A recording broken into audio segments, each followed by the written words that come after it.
Mr. Baisden to give us a quick invocation, and then Tell me we'll when move you're on into the program. All right, thank you. Please bow your heads with me.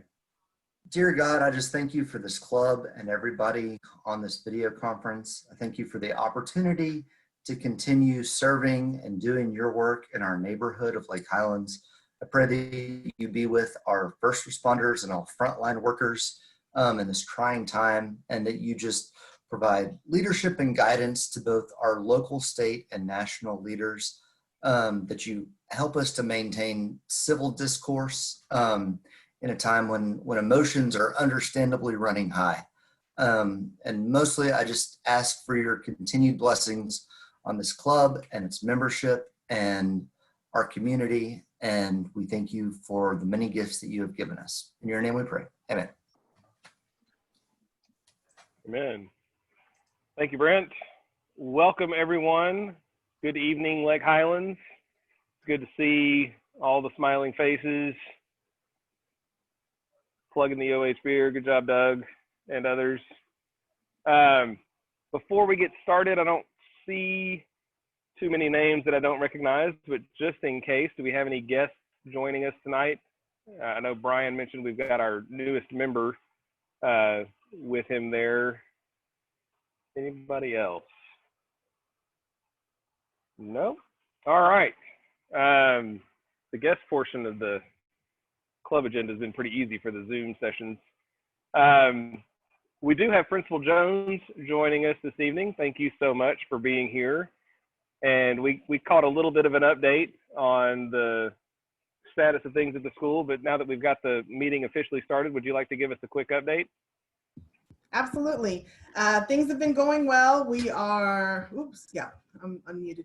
We started on August 19th, virtually, all kids, and then those who are choosing face-to-face can start on the 21st. So we've had a little over half of the kids choose face-to-face, so they'll be coming back with us in a little over 2 weeks. Right now, we're focused on our re-entry plan, making sure that we're able to do as much social distancing as possible when the kids come back. So a lot of staggered arrivals, staggered dismissals, using our large spaces in the building to house kids when they come in the morning before they go to class. Our teachers have been working very, very hard. I will tell you that it's very hard to work a Zoom and teach and share your screen and share your sound and protect your class from Zoom bombers and try to keep them engaged. And so I'm very, very proud of what they're doing, because it's tough, and they're doing it for 90 minutes, but we're encouraging them to give our kids some brain breaks, to break it up a little. Don't keep them on the computer for 90 minutes because that just, it's too much.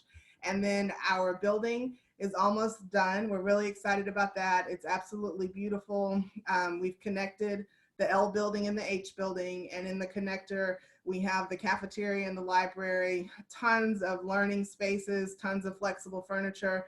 We have a learning stair that goes from the first floor to the second, and then there's a screen that you can project and sit on. It's just amazing. It looks like a big, kind of like a big food court. So we're excited about that. They're finishing up. Our freshmen are coming through in about 2 weeks. We're going to give them tours just to get them familiar with the building, and then we'll be ready to go and open up on the 21st. So we're excited. That's fantastic. I know lots of folks in the community are excited about the new facility and would love to get a look at it. And obviously that's going to have to wait until it's appropriate to do so, but we're excited for y'all that you've got the new space, and that's going to be a welcome new addition as the students return to campus here in a couple of weeks. So great to hear that. Quick question for you while we've got you. Sure. You know, recently the report came out about, you know, kind of how different school districts had done in keeping track of students once the pandemic hit, and we went to the virtual learning environment. Specific to Lake Highlands, how have we done in terms of keeping track of our students, and kind of what's the expectation as we have kicked off the new year with those doing solely virtual now, and then a split once they have the option to come back in person in a couple of weeks? Just keeping track with them academically or medically? Just numerically, just, you know, how have we done at keeping track of those students that we had, as we went into the virtual environment. And I know that, there were some people that didn't have, the option or the capability of being online, and people move and things like that. Yes. Just harder to keep tabs on students from a virtual standpoint. It is. And there's so many kids that don't have the resources. So we are open every day from 8 to 11 and 1 to 4. So kids can pick up Chromebooks if they don't have one, or get theirs repaired if it's not working. And then if they can't come to us, someone from Student Services will go and deliver a device to them. We received a ton of hotspots. And so we had a form that all parents had to fill out, agreeing to the terms of the hotspot, and making sure that they truly needed one, that they didn't have internet access, that they couldn't afford it. And so those families can come up and get a hotspot once we enter their information, or one can be delivered to them. And really, it's just keeping in touch with our kids. We received a list today of kids who have not enrolled, who should have enrolled. And so we did a blast out to them to help them get enrolled so that we're good to go when school starts. But the majority of the kids have enrolled, which is good. Excellent. Yeah. Very good. Well, Sure.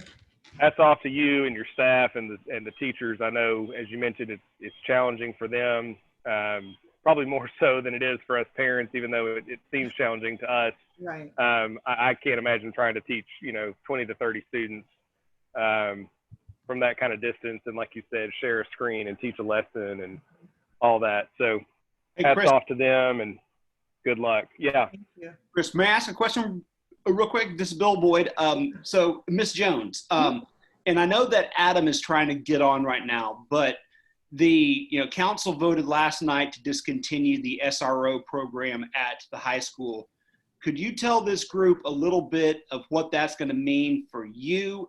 And I don't know if Adam was able to get on, but what can we do to help these folks change their mind? Well, what happened, because I didn't see the article until I saw it in the Advocate today around 4.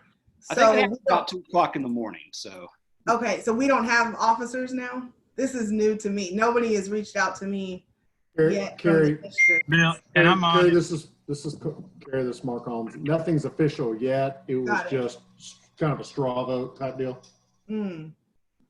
Yeah, I'm here. Can y'all hear me? Yes.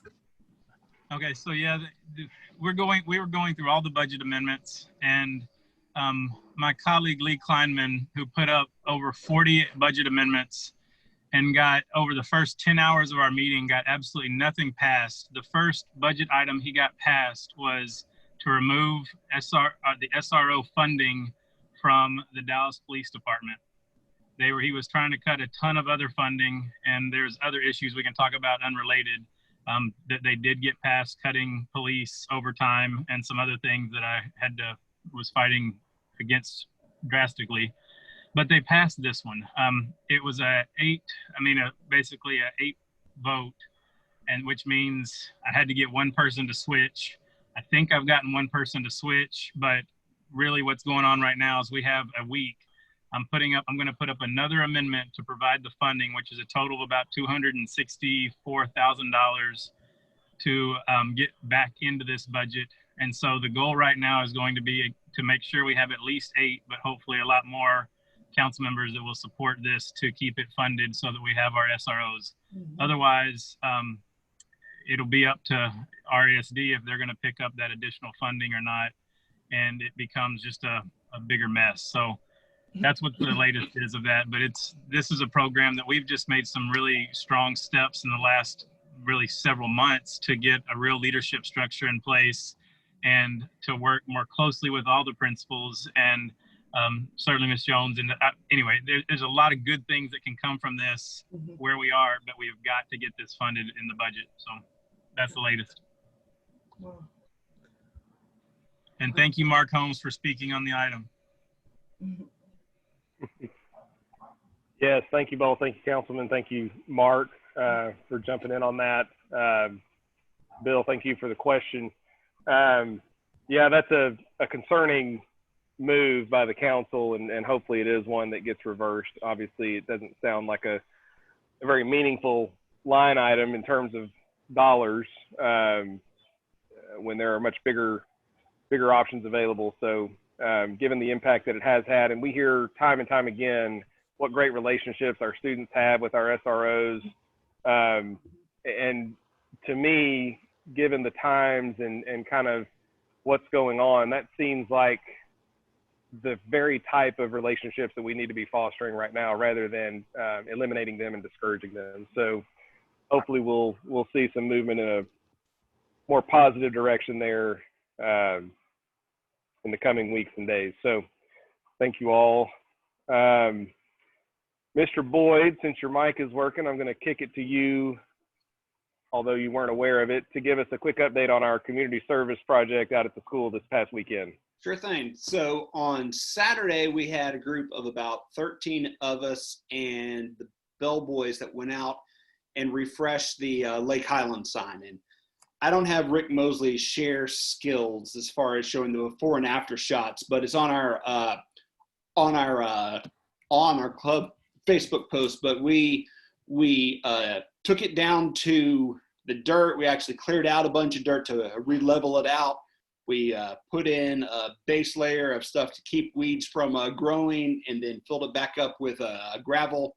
It actually has a two-tone look because that's what we had, but it looks a ton better. So if you're driving by the school, you can actually look and see, hey, that's a Lake Highlands sign, and not be just kind of the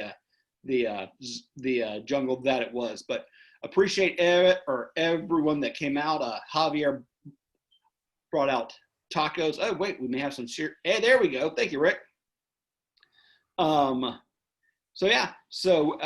we're going to continue during this season of the Rona to try to find, smaller projects that we can do with a group of about a dozen and stay distanced and all that good stuff. And try to serve our community that way while we wait for this to pass over. We can get to some bigger projects. Perfect. Thank you, Bill. Thanks for putting it together. And that was a fun time to, kind of be out and actually gather in person with some folks and do something to help the community and help the school. So job well done, all those who were able to participate. And thanks again to Bill and Javier and those who helped provide the supplies and sustenance.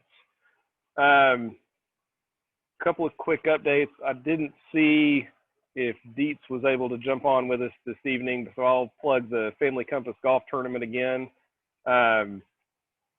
We just had Ona Foster on to give us an update on Family Compass. This is an opportunity for us and the community to get out and support that very worthwhile organization and have a lot of fun. That's October 15th at Cowboys Golf Club, and you can go to the Family Compass website and find the registration link there. I think it's also in our weekly newsletter. Also up that same week on October 12th is the Lake Highlands High School Wildcat Club Cat Classic Golf Tournament at Firewheel Golf Park. And the registration for that is on their website at lhwildcatclub.membershiptoolkit.com.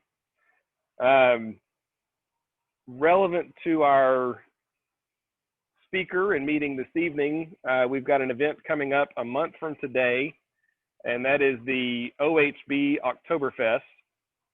OHB selected the Exchange Club as one of a few local nonprofits that it's going to support by hosting some Oktoberfest events in late September,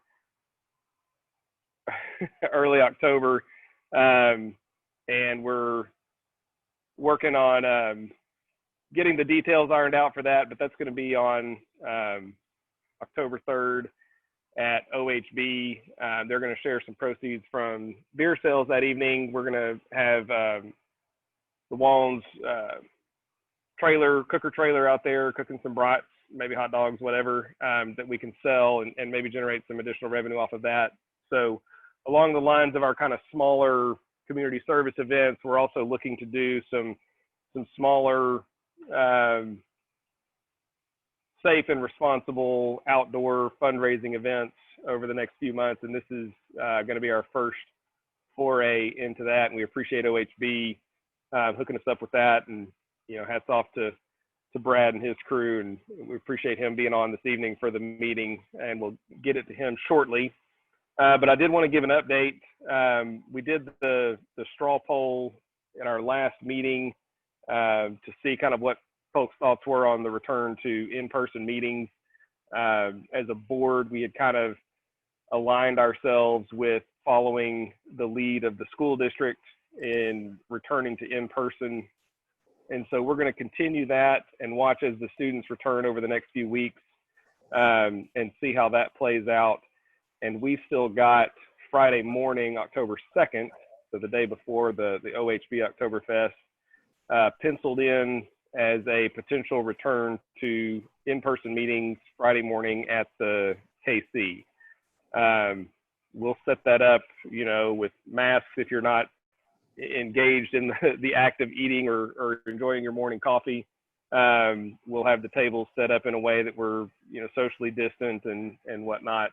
But our understanding is that the KC can accommodate us at that point, and we hope to have a good turnout as we return to in person. I know I'm looking forward to it, and so that's our plan for now, subject to final, you know, kind of, again, seeing how things go with the reopening of the schools, and we'll have a board meeting a week or two before that to confirm that that's our plan. But Friday morning, October 2nd, put that on your calendar for now for the return to in-person. And we are planning on, and should by then have it worked out, to do a virtual option. So we'll run the Zoom meeting from the KC and allow those who are more comfortable remaining at home to participate via Zoom. And we're hoping to be able to set that up where folks in the KC can see folks on the Zoom and vice versa. All that kind of details to be worked out as we go, but that's our plan for now, and we hope that works, and hope that we can continue to do that responsibly. So looking forward to that.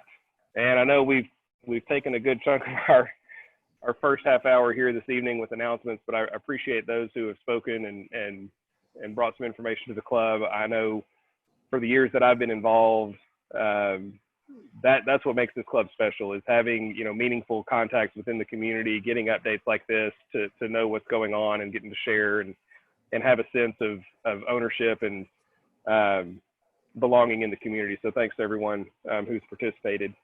And with that, I will turn the meeting over to our Vice President of Programs, Michael Bailey, to introduce our speaker and event. All right. Thank you, Chris, and good evening, Lake Highlands. Tonight should be fun, and as much as I know we're all looking forward to getting back to biscuits and gravy at the KC, I'm glad we were able to get this one done during our virtual schedule. I think this will translate really well over Zoom. And I'm not usually going to be up for a beer tasting on Friday morning before work anyway. So I think this will be perfect.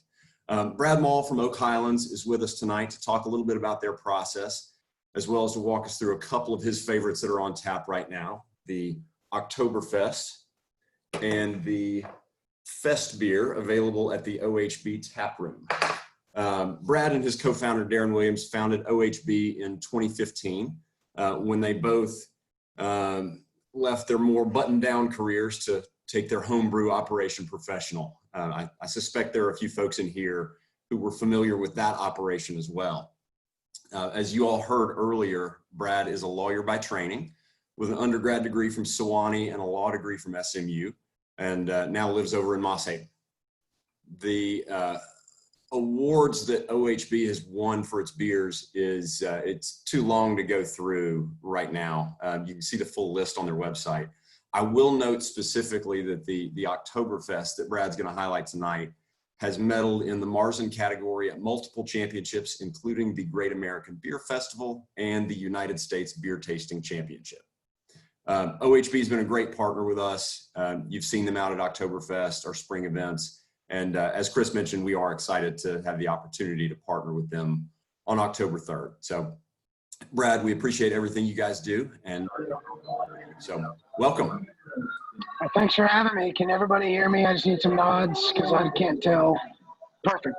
So yeah, it's that time of year. It's my favorite time of year where we transition from hell's front porch to a little bit cooler weather. And last couple of days have been a perfect example about that. And it's time for us to start thinking about Oktoberfest, which is unfortunately, not going to be the same this year, just like everything else. We at OHP, we treasure our partnership with the Exchange Club and are super happy to donate whatever we can and whatever we can do for you guys on the October 3rd weekend that we're doing it. But tonight we're here to talk about two beers, the Oktoberfest, the copper-colored lager, and the Fest beer, the golden-colored lager. So I want to start, this may be a little bit different beer tasting than you've ever been through. I'm going to give you guys a little bit of history of Oktoberfest. So back in 1539, the brewers of Munich decided that you could only make beer between September 29th, which was St. Michael's Day, and April 23rd, which was St. George's Day. And the reason they did that, it was a couple reasons. One, in order to make beer back in those days before we had electricity and things like that, was with fire. And they were afraid that in the summer months, if you brew beer, everything's dry, you're going to burn the city down. So they forbid you making beer during the summer. The other thing is, you can't really get the temperatures right to ferment beer during the summer months. So in order to prevent bad flavors, sickness, and things like that, they prohibited you from brewing beer during the summer. They would brew it in the fall through the winter, and they would put it in caves and let it ferment in cool temperatures, bring it out during the summer and in the fall, and that's when they would drink it. And so what the word Marzen, which is what this Oktoberfest beer is, the style is a Marzen. Marzen means March in German. So the beer was brewed in March and lagered all the way through until the fall months, September, October, November. Back then, the Marzen beer was a super dark, super heavy beer. Like, think of like a Munich Dunkel, a really just dark and frothy beer. That changed in about the 1800s. In 1810, the very first Oktoberfest was held, and that was a celebration of the Crown Prince. Let me get his name right. I wrote it down. Hang on a second. The Crown Prince Ludwig. It was a celebration of his wedding. There was a very first Oktoberfest. It was such a popular event that it's been celebrated every year since, except on two occasions. The first being World War II, the second being Corona. So this is the only second time in the history of Oktoberfest that it's been canceled. But in that year, they started brewing a lighter version of this Marzen beer, more akin to a Vienna lager, a copper-colored lager. It's a little bit easier to drink, but still has the malty sweetness that you want. In Oktoberfest, if anybody's ever been there, Gunter, Mark Holmes has the Oktoberfest tent behind him. It is a giant field, not unlike Flagpole Hill, but every year, 6 breweries, the chosen 6 breweries, get to erect massive tents that they run 4 or 5 different shifts through. 10,000 people a shift in each tent, and there's 6 of them to give you kind of an idea of the scale. It is like the State Fair of Texas on steroids. It is huge. But each one of those tents was serving this dark frothy beer until 1810, and they started serving these nice copper crisp lagers. So what you're going to get out of this beer is a malt sweetness, a hop crispness, but it's going to be clean and finished very dry. So enjoy if you got one. Perfect. And as Michael said, this beer was voted 3rd best in the world at GABF 2 years ago. We're super proud of that medal. We're lucky to live in the Dallas-Fort Worth Metroplex because RAR out of Fort Worth has won gold in that category twice. That's insane that we have two breweries in the Dallas-Fort Worth Metroplex voted 1 and 3 in the year and multiple times for RAR. So kudos to what we're doing. It's a great thing for our industry. So this continued from 1810 on, I mean, until the 1970s. We would drink at liters. So in Oktoberfest, the standard pour is a liter of beer. That's a lot of beer to drink at one sitting, and people would drink lots of them. In the 1970s, that's when Miller Lite came out. If you guys are my age, you remember the Miller Lite commercials from back then. The tastes great, less filling. People started traveling the world more. You could get over to Oktoberfest, and the breweries in Oktoberfest thought they could make a little bit more money if they turned it down a little bit and they served a lighter beer. So they created a style that didn't exist, and that's the Fest beer. The Fest beer is almost identical in the recipe to the Oktoberfest, except that it doesn't use some of the highly malted, highly kiln grains, the grains that go in and get roasted. So you take those roasted grains out, you still get the malty sweetness, you still get the hot bite, still finishes clean, but because it's not quite as heavy, you can drink a lot more of it, or so they expected, and so they actually found out, is that you can drink 1 or 2 of these in a 3 or 4 hour sitting at Oktoberfest. You can drink 5 or 6 at a sitting at Oktoberfest, and it worked out great for them. In fact, since the 1970s, you can't find this beer at Oktoberfest, and they don't sell it anymore. You can only find this beer. This is the beer, the golden lager that you see in all the pictures of all the women carrying the 7 steins together, all that stuff is the Fest beer. So if you have the Fest beer, please try it, because it is amazing. If you don't have it, come to OHV, because that, unfortunately, with Corona, that's the only place you can get it. There's very few bars and restaurants that are buying from us right now. What I will say is that Oktoberfest in itself is not just a celebration of Crown Prince Ludwig or King Ludwig I now. It's a celebration of the changing of the seasons, of a successful harvest. And so when the original Oktoberfest Marchen was come out with this copper color, it's not just a coincidence that it's copper. It reflects the changing of the seasons, the leaves turning, the colors that you see, the pumpkins, and all that stuff that come out. So it really is an opportunity for us to say, thank you for a grateful harvest. Thank you for the wonderful season that we've had. It's time to celebrate putting things to bed, getting ready for the dark times we have coming forward, the winter time. Not dark anymore with technology and our society growing, but that's really the history of it. So again, in a little bit of summary, in the copper-colored lager, you're going to get a little bit more malt sweetness. You're going to get a little bit more roast from the darkly kiln malts that are in there. In the Fest beer, you're still going to get the malt sweetness, but it's going to be a drier beer, a lot easier to drink, a lot smoother beer. They both go down great. I don't know which one's my favorite right now. I've got both of them. I'm going to drink them both. But if you guys have any questions, shout them out. I'm happy to answer anything I can.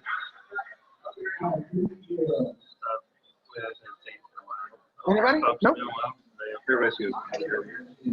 I'm on my way to OHP right now. Can you do all this again when I get there? Absolutely. Absolutely. All night long, over and over again. Perfect. Perfect. Hey, Brad, I got a question. I'm listening.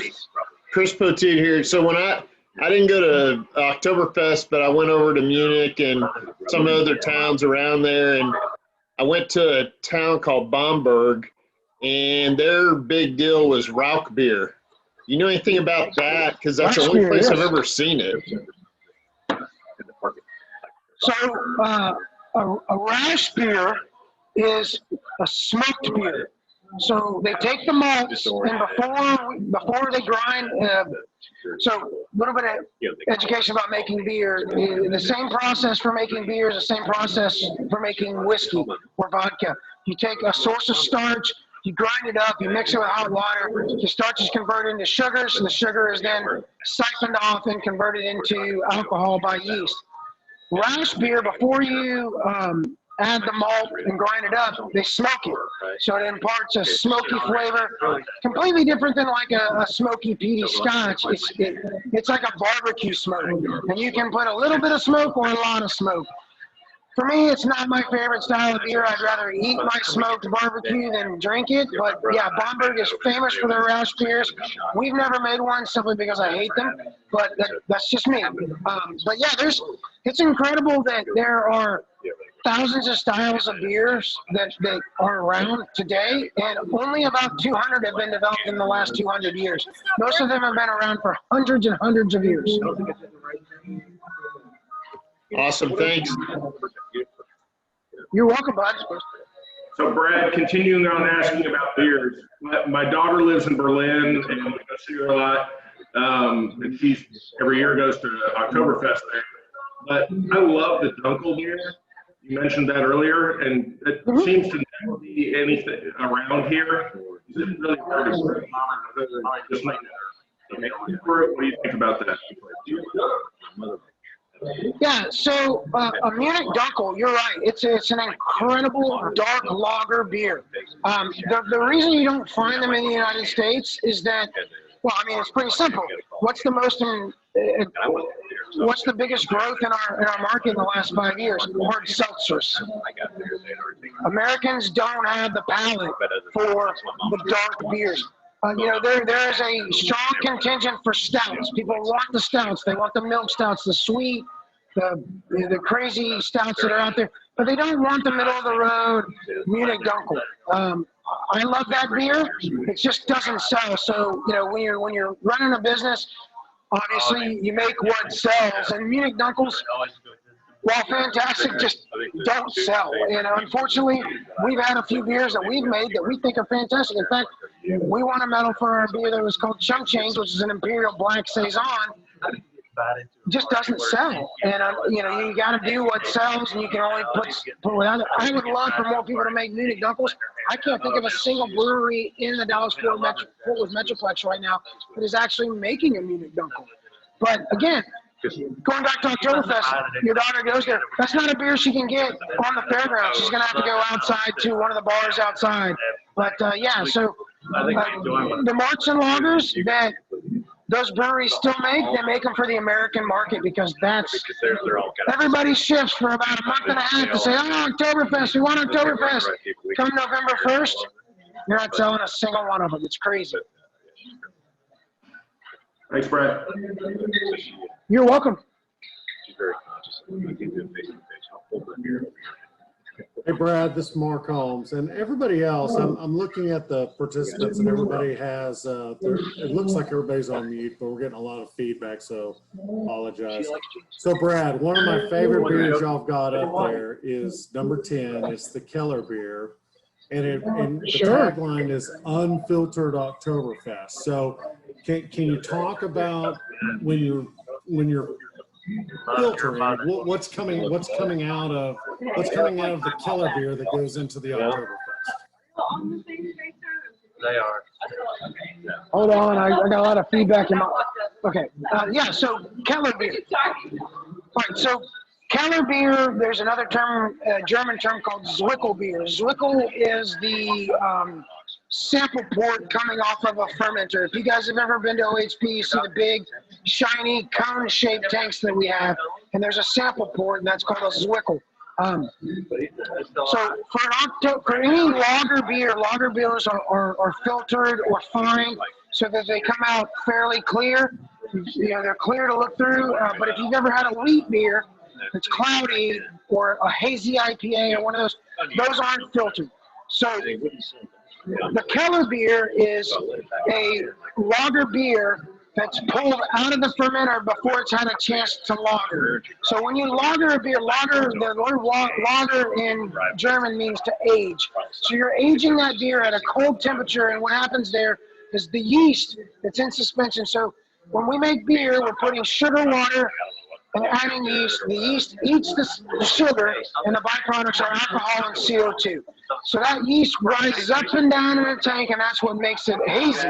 So but that yeast can only operate at temperatures above 52 degrees. If we chill that beer down to 30 degrees, then all that yeast falls to the bottom, and you can pour what we call filtered beer off the top of that, and that's when we get a crystal clear beer. A Keller beer or a Zwickel beer is pulled before you've actually crashed the tank down to 32 degrees, and it has the yeast in suspension. That adds a little bit more sweetness. It adds a bigger mouthfeel. When people would ask them, what do you mean by mouthfeel? Well, when we talk about lagers are dry and crisp, and they leave your mouth a little bit dry, making you want to take another sip to replenish them. When you drink a big stout, Your mouth has the sweetness. There's a residual sweetness that stays in your mouth, and that's what we call a mouthfeel. With a Keller Bill, you get a bigger mouthfeel. You get a little bit of residual sweetness. You still get the same roastiness and the same flavor. It's not as crisp and clean on the back. It's more akin to what an ale would be. And so you can find commercial examples of Keller beers, and most of them are Martins. If you go to Total Wine, you'll find Pollard makes a Keller beer. I think Hawker's Floor makes a Keller beer. But it's just another example of how different a beer changes just by a little bit more time and temperature. And before I let you go, Mark, I was sitting in 2016 in the exact spot in the hot rod tent that you're sitting in right now, your background. I was at the rail of that right there that I have pictures I can share with anybody. Look how many people are there. That's 1 of 5 sessions a day. There are so many people having so much fun. It's amazing. All you need is the band singing, and we'd have a blast. Thanks for asking that question, Mike. That's an interesting question. This number is fine. So how we do on the 64? Mark, you're on mute. Yeah, I lost sound. But what does that compare to last year? Last year, Oh, Brad, I'm sorry. I thought my space bar has become inoperable, but it's one I've been enjoying since you put it on the rotator. It's delicious. Thank you so much. Thank you. Of course. Thank you very much. You can charge an appropriate ticket. Yeah, Brad, y'all got a great product out there, and I'm enjoying my Oktoberfest here this evening. Obviously, the pandemic and the effects of the economy have hit lots of bars and restaurants, and y'all are. What are y'all doing as things are starting to emerge and we're getting back to normalcy? Do y'all have anything kind of new and exciting to share? Well, I mean, the crazy thing about this whole pandemic, and I think everybody here who's involved in a small business will recognize, is that if you didn't know how to run a small business before this, you got a crash course for the past quarter or so. I mean, it is difficult to manage your payroll and your expenses when your revenue is cut to 40% of what you thought it was going to be. There's going to be winners and there's going to be losers, and I'm very sorry for all the losers, and I'm sorry that my personal opinion, that the governor chose the alcohol industry to be a loser in this, and that's okay. Those who survive will come out stronger.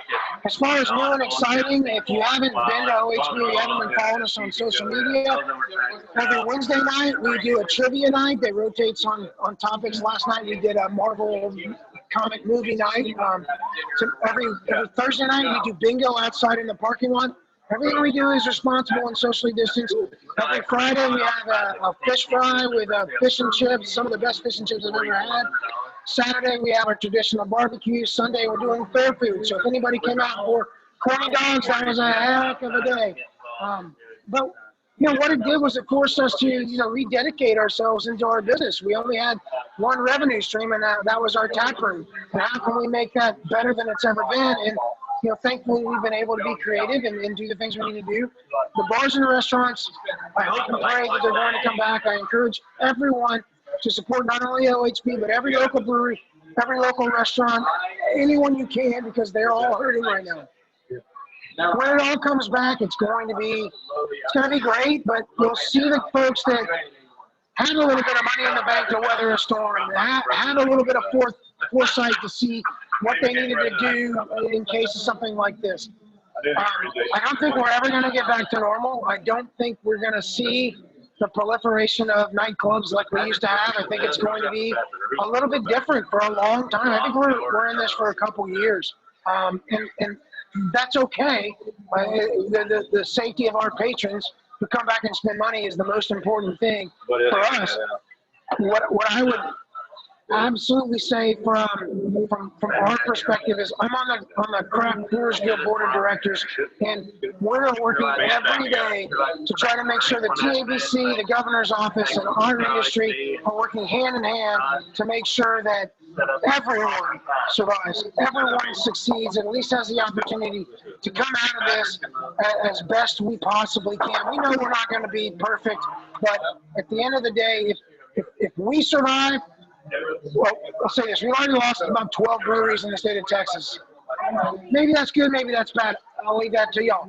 But those who come through this will be better business people, will have a better understanding of their market, and will have survived something that nobody since 1918 has ever had to go through. So I'm sure you guys are all feeling the pinch in your industries too. We're not unique. I appreciate the Exchange Club support of us. We're trying to do what we can to support you guys through the Oktoberfest, and I hope that it's beneficial for everyone. If anyone has any questions about what we can do to support you guys at any time, we're all ears because we're all in for you guys and for what you do. And we're members. I think we owe you some money because our credit card changed, and but want to make sure Darren and I get back on the right roll. So whoever's in charge of that, reach out to me and we'll make it happen. But at the end of the day, now that I have a freshman who's going to need a scholarship, I promise you, I want to make sure that it totally kidding.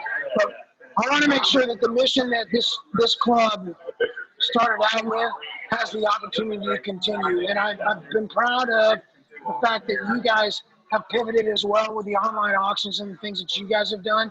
And I think it's amazing what you've been able to do with the very limited resources that we all have available to ourselves. Yeah, Brad.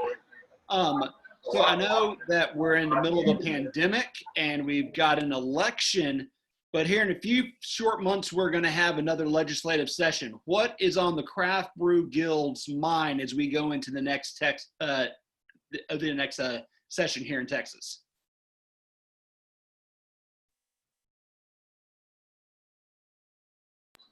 Sorry, I muted myself and I couldn't figure out how to mute.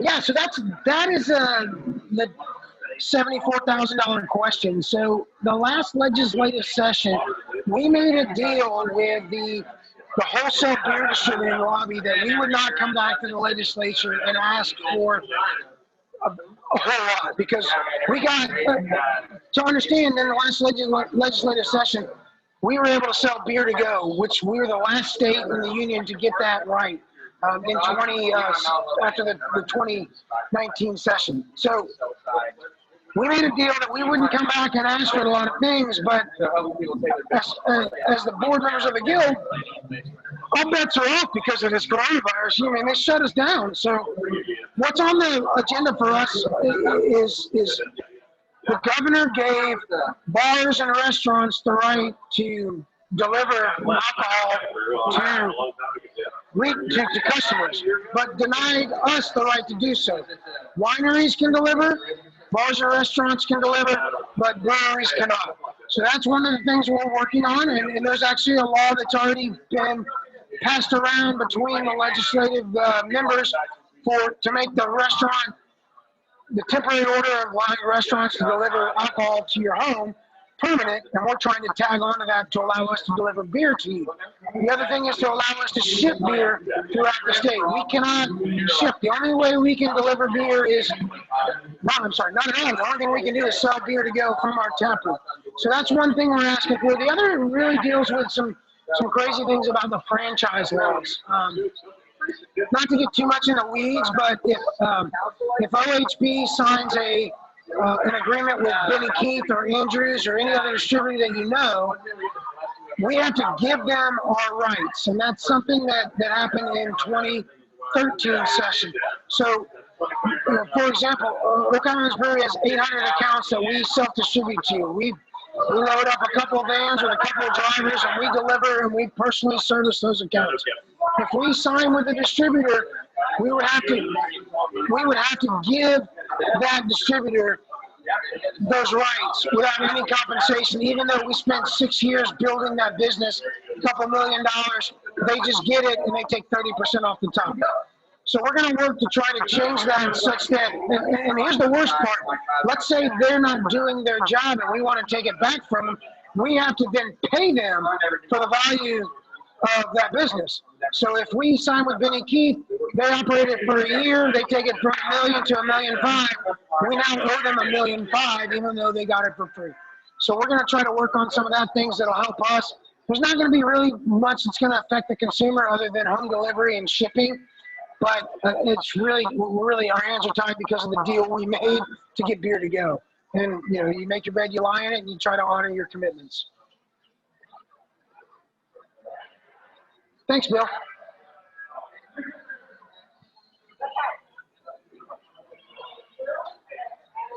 Anybody else? Interesting stuff, Brad. You sound uniquely positioned to do both the beer crafting and the lobbying at the legislature. So.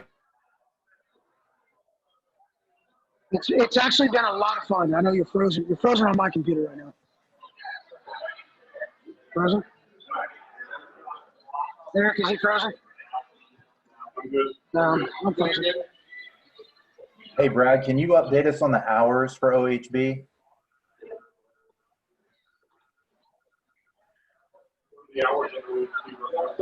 Yeah, so we're open Wednesdays from 2 to 9, Thursdays from 2 to 9, Fridays from 2 to 10, Saturdays from 2 to 10, I'm sorry, from 12 to 10, and Sundays from 12 to 6.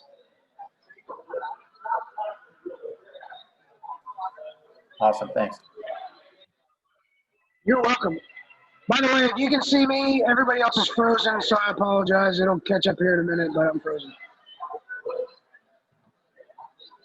Luckily, I have Mr. Eric Jenkins here relaying everything you're saying, and I appreciate that. So if there's somebody's talking, let me know. Hey, Brad, Chris, I'm hopefully back online. I don't know if you can see or hear me. The computer totally crashed. Okay. But I was just saying, you seem, uniquely situated to do well at both the craft brewing and the legislating and the lobbying. So I think that bodes well for the success of OHB, which means good things for us in the community that enjoy your beer. I'm certainly not going to take away the opportunity for others to continue the conversation with you, but I did want to thank you for jumping on here this evening. I know you've had a busy day, but we appreciate you and everything y'all are doing, your membership in the club, and we're really looking forward to OHB Oktoberfest on October 3rd. Thank you very much. You're welcome. Let me just say again, I treasure our relationship with the Exchange Club, and that if there's anything that from a private party, from an Exchange Club level deal, if there's anything we can ever do for any one of you guys, all you got to do is ask, and we'll do whatever we can to make it happen. Thank you so much for having me. Come up and talk to me. I'm always willing to talk about beer. I will plug one thing. In the last week of November, in the first weekend of December, I always give a talk about the history of beer and religion for an event that we do up here once a quarter called Faith and Ales. If you've not been to it, it's a fun thing. It's a little bit about faith. It's a little bit about fellowship. When I give the talk, it's about beer. If you want to know about the history of beer, this talk runs about an hour and a half long. But there's beer involved, so it doesn't seem that long. And it really runs through a lot of the stuff I already talked about, but it kind of paints a picture about how important beer was to the history of the world. And it really, really was important. It's a lot more important than being a lawyer, which is what I did for 17 years before. No offense to all the lawyers, you do a wonderful job. I just stepped my foot back in it today, and it was not as pleasant as I thought it was going to be. But at the same point in time, all I will say is anything you guys need, reach out to me, and we can make it happen. So cheers and thanks, guys. Very much appreciated. All right, we'll keep the Zoom open and let y'all continue the discussion and the happy hour for as long as folks are up for hanging around. Hey, Chris. This is Jay Walker, and we got Brian Till here, and we also have a new member, Hank Stafford, that I wanted to introduce to everybody. Howdy, Hank. Hey, Hank. Brad, good to see you. Brad, I just want to say again, thanks to you and Darren. I don't know if you remember about a year ago, before all this COVID mayhem, that we set up a little fundraiser at OHB for St. James Episcopal School. It was a dad's night, and you and Darren were just super great for letting us kind of hang out there and set up. And I still get calls from those dads saying, "Hey, when can we come out to OHB and hang out and get together?" I said, we can't do a party, but they're still open. So I'm still trying to send your way. Well, Stuff, but we can still do a party. Yeah. We can still do a party. We're depending upon the number of people, we're allowed to do it. Okay. Well, I'm not there. I don't have kids at the school anymore, but we'll try and send them your way. But anyway, just glad to be part of Exchange Club and excited to be here. Sorry, it took me a while to get in. I know Dave talked to me back in 2013. It only took me 7 years, but excited to be part of the group and looking forward to helping out and being part of a great game. Welcome. Hey, Good to see you. I don't know if Brad did it earlier, but I'll give a shameless plug for OHB. I'm here right now. I got out of the house. I did it. Jimmy, you're not on video. They have a. That's okay. Here. They have a bunch of outdoor seating. It's all socially distanced. If y'all hadn't made it back out, you definitely should. It's a lot of fun. Highly recommend.